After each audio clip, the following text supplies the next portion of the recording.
Yes. And to see them casting stones in your direction. It's difficult. Did you expect them to cheer you on? So they're hoping they would. You know, there are American heroes who don't like this idea. Neil Armstrong, Gene Cernan have both testified against commercial spaceflight in the way that you're developing it, and I wonder what you think of that. I was very sad to see that, because those guys are, those guys are heroes of mine, so it's really tough. I wish they would come and visit and see the hardware that we're doing here. And I think that would change their mind. They inspired you to do this, didn't they? Yes. And to see them casting stones in your direction. It's difficult. Did you expect them to cheer you on? So they're hoping they would. What are you trying to prove to them? What I'm trying to do is to make a significant difference in spaceflight and help make spaceflight accessible to almost anyone. One of the most difficult choices I have ever faced in life was in 2008. I think I had maybe $30 million left, or $30 or $40 million left in 2008. And I had two choices. I could put it all into one company, and then the other company would definitely die, or split it between the two companies. But if I split it between the two companies, then both might die. When you put your blood, sweat, and tears into creating something, or building something, it's like a child. And so it's like, which one am I going to let one starve to death? I couldn't bring myself to do it, so I split the money between the two. Fortunately, thank goodness, they both came through. What was your biggest failure, and how did that change you? Well, there's a ton of failures along the way, that's for sure.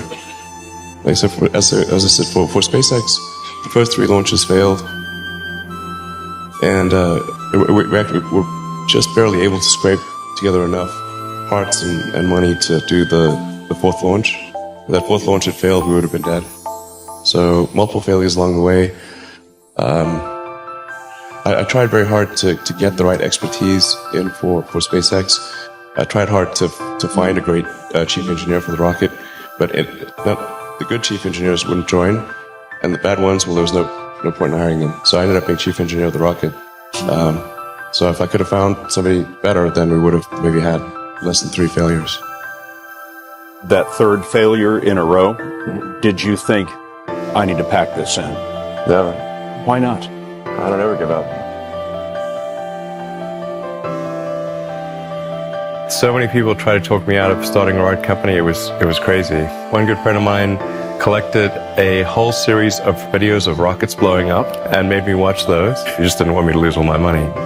We're doing these things that seem unlikely to succeed, and we've been fortunate, and at least thus far they have succeeded. Now is the time to take risk. You don't have kids. As you get older, your obligations increase. And once you have a family, you start taking risk not just for yourself, but for your family as well. It gets much harder to do things that might not work out. So now is the time to do that before you have those obligations. So I would encourage you to take risks now. Do something bold. You won't regret it. How did you figure you were going to start a car company and be successful at it? Well, I didn't really think Tesla would be successful. I thought we would most likely fail. But I thought that we at least could address the false perception that people had that an electric car had to be ugly and slow and boring like a golf cart. But you say you didn't expect the company to be successful, then why try? If something's important enough, you should try, even if the probable outcome is failure.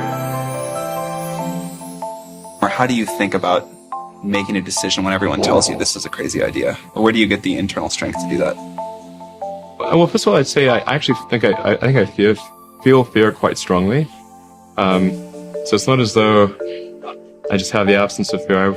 I feel it quite strongly. But there are just times when something is important enough, you believe in it enough that you do it in spite of fear. I think about what technology solution is necessary in order to achieve the particular goal, and then try to make as much progress in that direction as possible. I think being a multi-planet species and being out there among the stars is important for the long-term survival of humanity, and that's one reason. But then the part that I find personally most motivating is that it creates a sense of adventure, and it makes people excited about the future. If you consider two futures, one where we are forever confined to Earth until eventually something terrible happens, or another future where we are out there on many planets, maybe even going beyond the solar system, I think that second version is incredibly exciting and inspiring, and there need to be reasons to get up in the morning. Life can't just be about solving problems. Otherwise, what's the point? There's got to be things that people find inspiring and make life worth living. When my brother and I were starting our first company, instead of getting an apartment, we just rented a small office and we slept on the couch.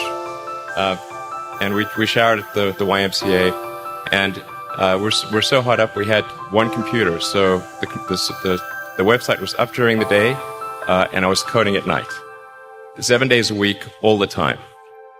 And I sort of briefly had a girlfriend in that period, and in order to be with me, she had to sleep in the office. So work hard,